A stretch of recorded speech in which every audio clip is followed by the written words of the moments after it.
असाउद्दीन ओवैसी जी।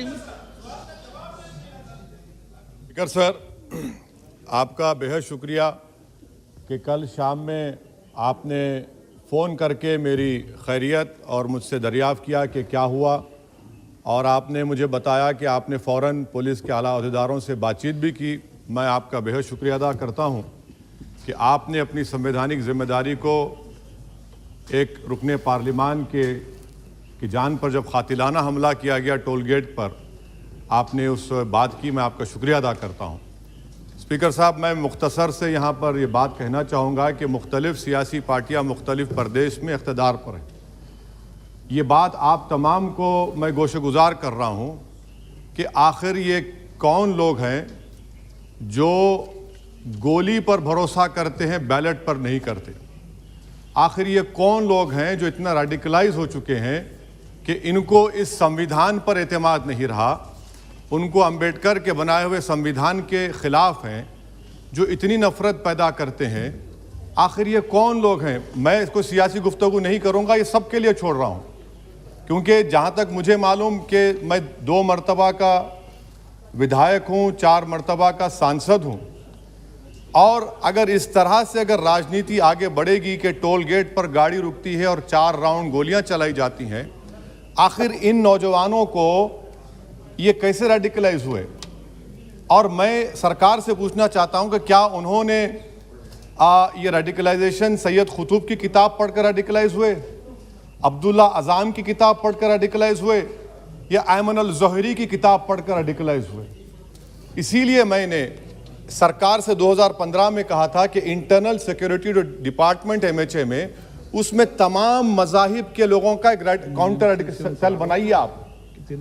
और सर, ये रेडिकलाइज हो चुके हैं तो भारत की इससे राइट विंग कम्युनिज्म और टेररिज्म बढ़ेगा। मैं आपसे अपील कर रहा हूं कि जो गलती NDA 1 में की थी, आप वही करने जा रहे हैं। आपको नुकसान होगा, आपकी सरकार को नुकसान होगा, देश को तो, देश की सालिमियत को खतरा तो पैदा हो रहा है। सर, मैं आपके जरिए से सरकार को यह भी बताना चाहूंगा कि जिन लोगों ने ये रेडिकलाइजेशन किया है, आप इस पर गौर करिए, इन पर UAPA क्यों नहीं लगाते आप? अगर कोई स्पीच देता है, अगर कोई फेसबुक पर किसी क्रिकेट मैच पर किसी टीम की तायीद करता है तो UAPA लगता है। एक सिटिंग MP के ऊपर UAPA नहीं लगेगा सर। मैं सरकार पर छोड़ता हूं। सर, चौथी बात यह है कि रेडिकलाइजेशन की जब बात होती है, हमने यहां पर एक कांग्रेस के बड़े नेता से सुना कि 2 भारत हैं दौलत के एतबार से। नहीं सर, भारत की दौलत मोहब्बत है। भारत की दौलत पैसों की दौलत नहीं है, भारत की दौलत मोहब्बत है। हां, 2 भारत हैं, एक मोहब्बत पर जो पिछले कई बरसों से आबाद है, और एक नफरत पर भारत बन रहा है। तो क्या आप दौलत की भारत की मिसाल देंगे या मोहब्बत की भारत की मिसाल देंगे?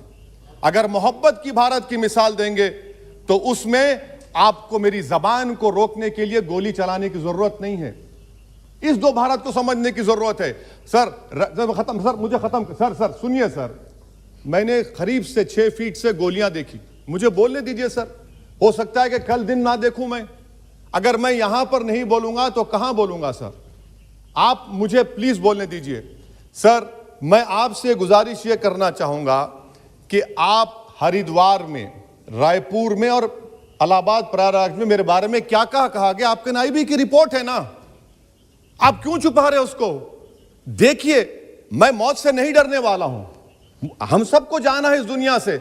बल्कि मैंने कह दिया कि मैं इस वतन में पैदा हुआ, मेरी मां की कोख से तो जमीन पर लिटाया गया।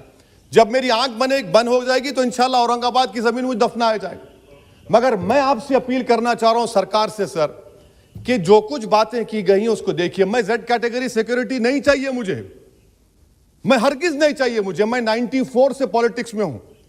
मैं आजाद जिंदगी गुजारना चाहता हूं। मैं घुटन के साथ जिंदा नहीं रह सकता इस दुनिया में।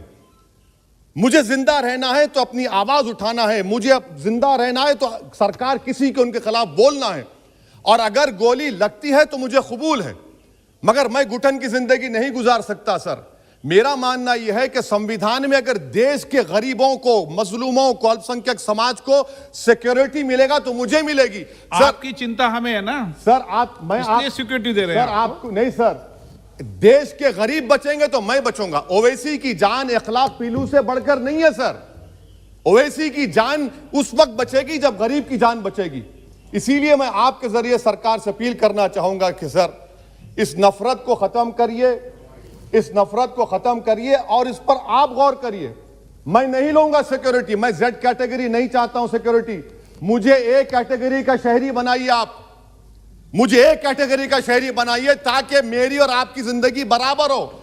जब देश के प्रधानमंत्री पर सिक्योरिटी ब्रीच हुआ, अपोजिशन की तरफ से मैंने कहा था कि गलत हुआ। सब सेकुलर पार्टी के लोगों ने कहा कि ओवैसी तुम क्यों बोले, तुम क्यों बोले। मैंने कहा नहीं, देश का प्रधानमंत्री मेरा है, सिक्योरिटी ब्रीच हुई तो एक्शन लेना चाहिए।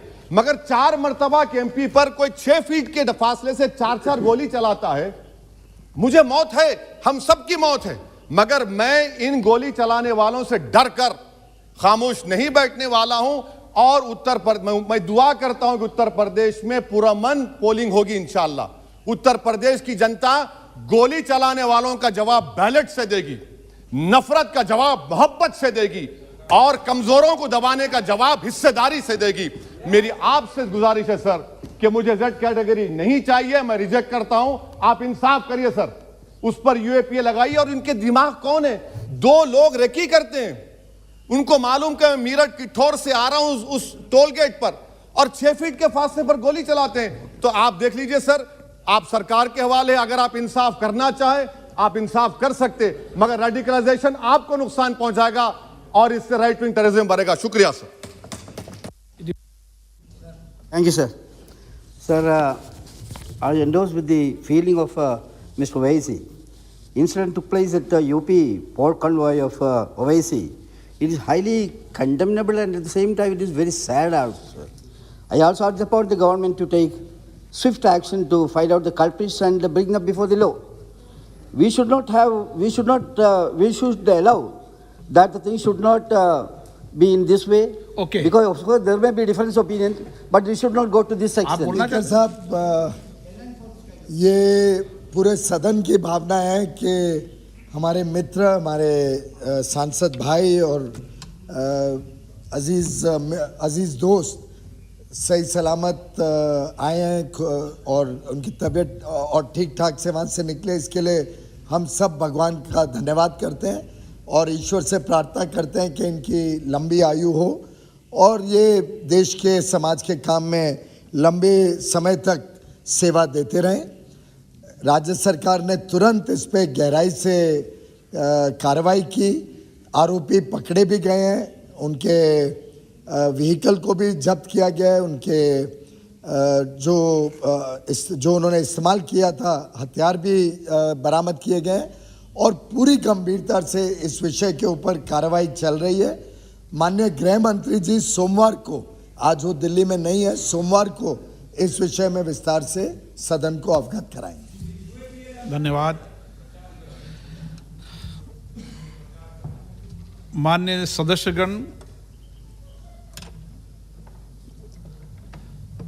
मैं एक विषय आपके ध्यान में डालना चाहता हूं कि सदन के अंदर और सदन के बाहर अध्यक्ष पीठ पर की जाने वाली टिप्पणी इस सदन की मर्यादा के लिए उचित नहीं है। यह सदन की मर्यादा उच्च कोटि की है जिसका सभी माननीय सदस्य सम्मान करते हैं।